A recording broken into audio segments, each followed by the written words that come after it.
Hi, welcome to Jyothi kitchen. ఈరోజు వీడియోలో పానీపూరి ఎలా తయారు చేసుకోవాలో చూడాలన్నా, క్రిస్పీగా రావాలన్నా ఇలా చిన్న చిన్న టిప్స్ చూడండి. చాలా పర్ఫెక్ట్గా వస్తుంది. పూరి అనేది బాగా పొంగుతుంది. పానీ, పప్పు, పూరి మొత్తం ప్రాసెస్ ఎలా చేసుకోవాలో చూద్దాం. ముందు పూరి చూద్దాం. ముందుగా ఒక బౌల్లో 1 కప్పు నిండా నేను సూజీ రవ్వ అంటే ఉప్మా రవ్వ తీసుకుంటున్నాను. అదే కప్పుతో 1 కప్పు వరకు మైదా పిండి తీసుకోవాలి.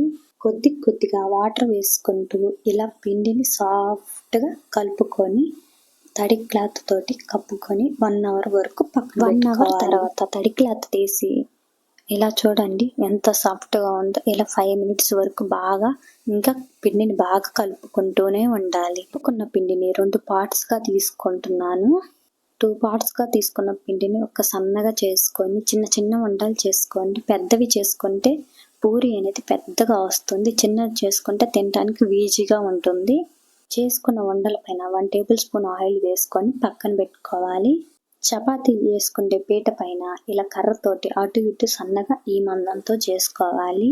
మొత్తం ఇలా చేసుకొని ముందుగా తడి క్లాత్తో ఇలా కప్పుకోవాలి. ఆరిపోకుండా ఉంటాయి పిండి అనేది.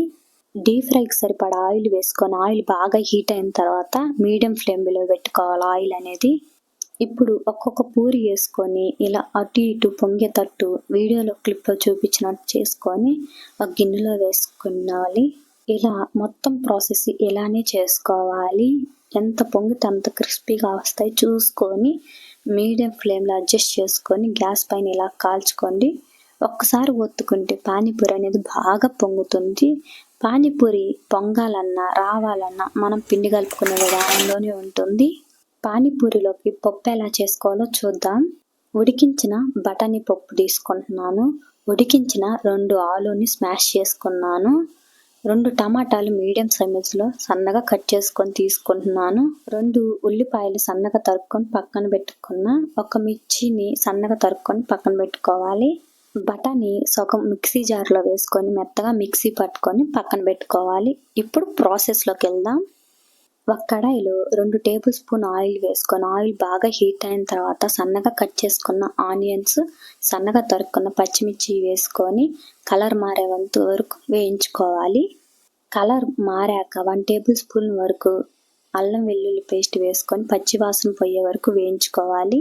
సన్నగా తరుక్కున్న టమాటా ముక్కలు కూడా వేసుకొని ముక్కలు అనేది సాఫ్ట్గా అయ్యేంత వరకు ఫ్రై చేసుకోవాలి. టమాటా ముక్కలు సాఫ్ట్గా అయ్యి ఆయిల్ పైకి తేలుతున్నప్పుడు సాల్ట్ సరిపడా వేసుకోండి. ఉప్పు, కారం, పసుపు, జీలకర్ర పొడి, చాట్ మసాలా వేసుకొని 2 మినిట్స్ ఫ్రై చేసుకోవాలి. ఉడికించి పక్కన పెట్టుకున్న బఠానీ, ఆలు, మిక్సీ పట్టుకున్న పేస్ట్ని వేసుకొని మొత్తం ఒకసారి కలుపుకోవాలి. ఇలా మొత్తం కలిపాక గట్టిగా ఉందని 1/2 గ్లాస్ వరకు వాటర్ వేసుకున్నాం. మీకు సరిపడా వాటర్ వేసుకొని మొత్తం ఒకసారి కలుపుకోవాలి. ఈ బఠానీ అంతా ఉడికి దగ్గర పడుతున్నప్పుడు ఇలా చూడండి ఎంత తిక్కుగా ఉందో. అలా ఉన్నప్పుడు 1 టేబుల్ స్పూన్ గరం మసాలా, కొత్తిమీర వేసుకొని స్టవ్ ఆఫ్ చేసుకోవాలి. ఇలా చూడండి పప్పు ఎంత బాగుందో. ఇప్పుడు పానీని ఎలా చేసుకోవాలో చూద్దాం. ప్రాసెస్లోకి వెళ్దాం. 1 కప్పు కొత్తిమీర, 1 కప్పు పుదీనా, 1 ఇంచు అల్లం, 1 పచ్చిమిర్చి. ఘాటు ఎక్కువగా ఉంటుంది. 1 పచ్చిమిర్చి అయితే పర్ఫెక్ట్గా సరిపోతుంది.